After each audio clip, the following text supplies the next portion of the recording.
Hi, this is Mr. Hazlett, interior design teacher here at OVA, and I'm looking at in the interior design course in Unit 3, Activity 1, they talk about using CAD software to design a room, or really to redesign a room.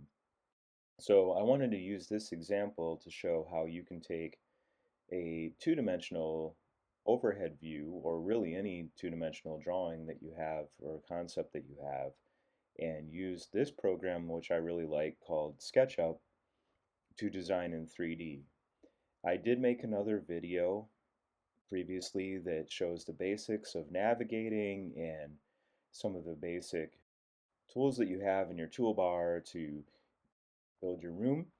So if you haven't seen that, I would recommend watching that first. And also you're going to want to go to the SketchUp site and download the free software, which can be a little bit confusing, but look for a free trial and then you'll see this page that says ready to try. And you might not see the SketchUp free part there right away, but if you click on for personal projects, you should see the same thing that you're seeing here, SketchUp free, and start modeling. Once you have brought up your application, as you can see what I'm doing here, I've used the orbit tool to navigate, so I almost have a straight down view, just a little bit of an angle here to see where I'm going to build this rectangle using the rectangle tool. And I tried to space it out so it was the same as the drawing you have that I have here that was roughly 12 feet by 13 feet. And so I kind of messed around with that and I got the rectangle, and then I also used the scale tool that you can see here that I had just clicked on to resize, and then I used the offset tool here to just build a rectangle around that rectangle. And that's going to be the outer wall eventually. One thing that's really cool here is you could build some of your furniture and different characteristics of the room using the line tool and the different shape tools. But what I did is I went to the 3D warehouse, because you can see in the picture here there's a rectangular red rug. And so I did do a search for that in the warehouse, but I could not figure out how to scale it, so, or really change the aspect ratio of it so it was a longer rectangle. So I ended up drawing a rectangle. I'm trying to remember. I ended up drawing a rectangle using the rectangle tool, and uh, was able to fill it with the material from the rug there. So you might have to mess around with that if you're making some kind of rug, but I did just start out with the rectangle tool there. Then as you can see, there's a gray bed in the picture here, so I did the 3D warehouse again, searched for the gray bed, and I did have to try a couple different ones until I found one I liked, and the only problem I had was rotating the bed using the protractor tool. And then I saw that there was this red heart-shaped pillow. I could not find a red one. I'm sure there's a way that you could build it, but I just imported this pink one. And you can see right here I'm using the protractor tool. So what you do is when you have your item selected, I'm clicking on those red little, they look like a little cross, and that causes this little protractor tool to pop up, and then you can rotate it to get into the right spot. And I really struggled with this desk also trying to move it, because you really do have to orbit around a lot to actually see, when it was first imported, that it was floating. But if you use the axes to help you when you're moving it around, like blue, the blue is up and down, so vertically, and then like what you just saw there is I was moving horizontally to get it into place. Then I found the chair. All I had to do was rotate that around. And then I wanted to do some kind of floor. Now in this photo, it's just white, but I wanted to go with something, a little more detailed, a little more interesting. So I messed around with the materials here in the menu, and then you can see there that there's the fill bucket when I have the floor selected to dump in. It's like filling with a color, but instead it's this pattern of these tiles. So I went through a few of those. I didn't like them, and you do want to make sure that you click select and select off of the surface that you're working with. Like right there, it looks like it's all blue, but it's really not. It's more of a greenish color. So you can see what it really looks like. So I kept searching through the materials here, and I'm trying to remember what I ended up with, but I think it was sort of like a gray stone. Definitely didn't like that one. Again, you can see when I click off of it, it's really different than what it looks like when it's selected. So I think that's the one I ended up going with there. Sort of this grayish tile, and I like that there's a little bit of a pattern in the tile itself. I did go to the warehouse and I found a nightstand there, put that next to the bed like the photo, and then I couldn't really find a great vase that worked really well with roses. That was about the best I could do. Then what I did is I used the push-pull tool to, as you can see, I selected that outside border, used the push-pull tool to raise it up, and I went for about, let's see, it looks like I went for about 10 feet there. You can see in the bottom right corner it says 10 feet and 15/16 for the measurement.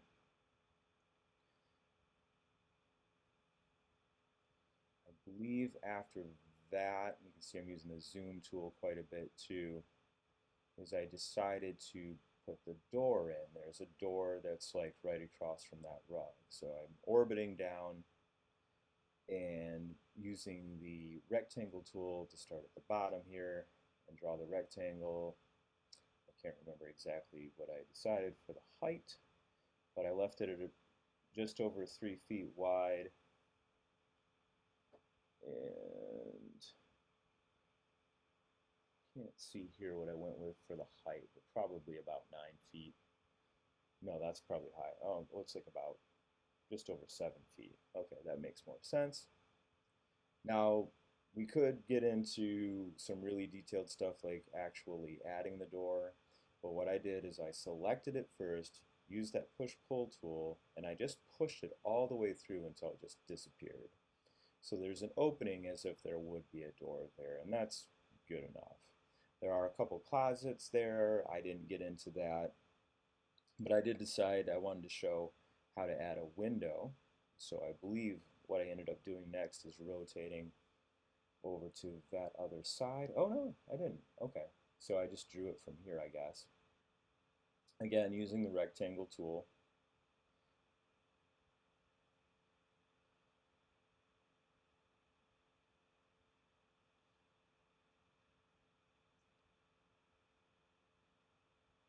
Now what I'm doing is selecting it, and I'm going to take that push-pull tool and, oh wait, first I build a frame around it. So I use the offset tool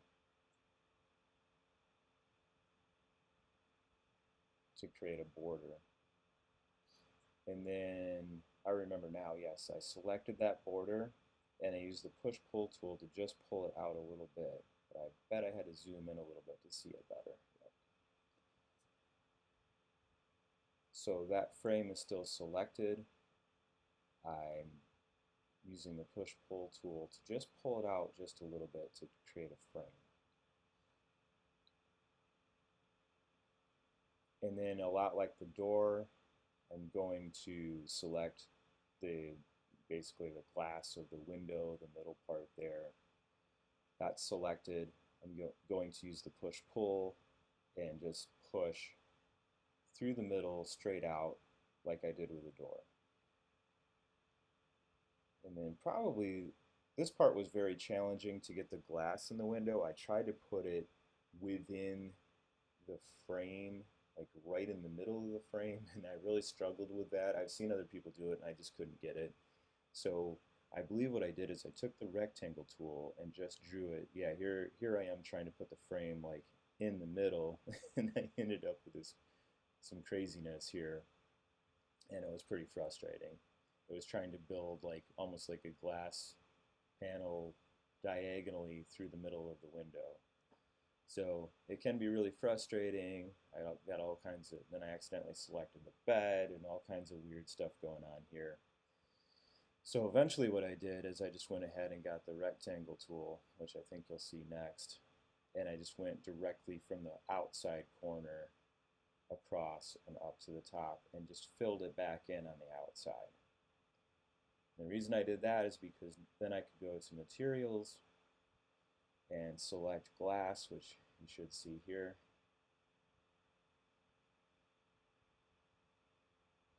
Yep, and just filled that in. So now I have this nice glass looking material with a frame around it. And yeah, you could do glass on the inside, and maybe I would eventually do that too and add some other details, but I think this is pretty much where I stopped.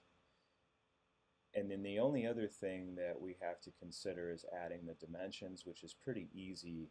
There's a tool in the toolbox, and you'll see it come up here in a minute.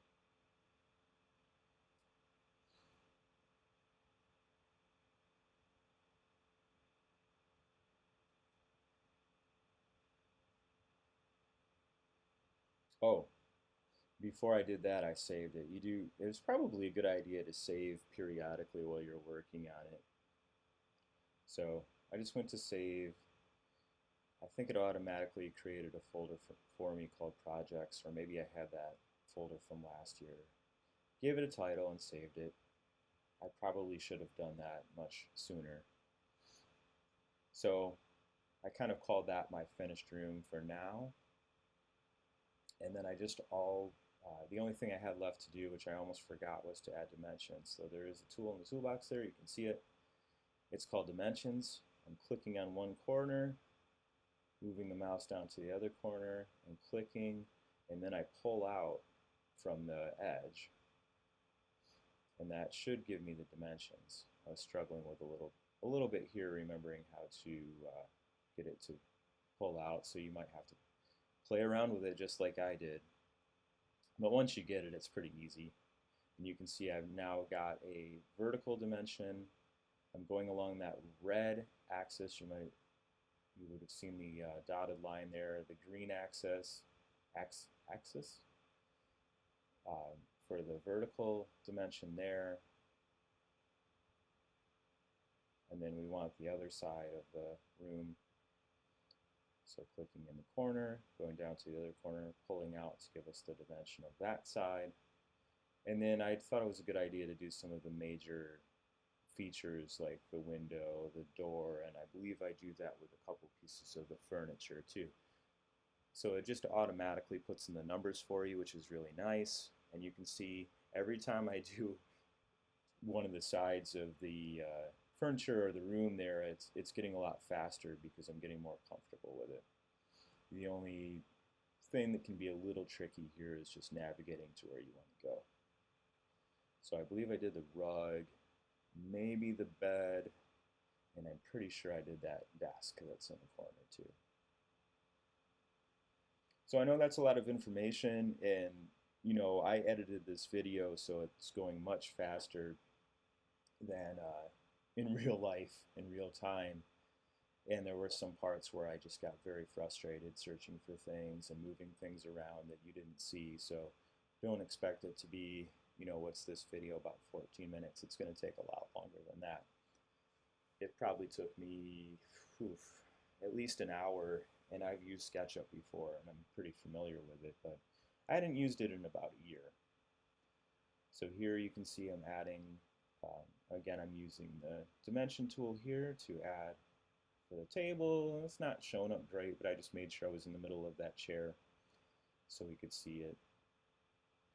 So if you were submitting a final room for this project, naturally you would want to save first, and then at least do, I'd say, at least 2 different views where we can see some of the dimensions and details. I would say the more the better. So hopefully that helps. As always, you can always reach out to me if you have any questions, or we can meet on Zoom and I can take you through some of the steps if you like. So that's SketchUp, designing a room, and yeah, good luck.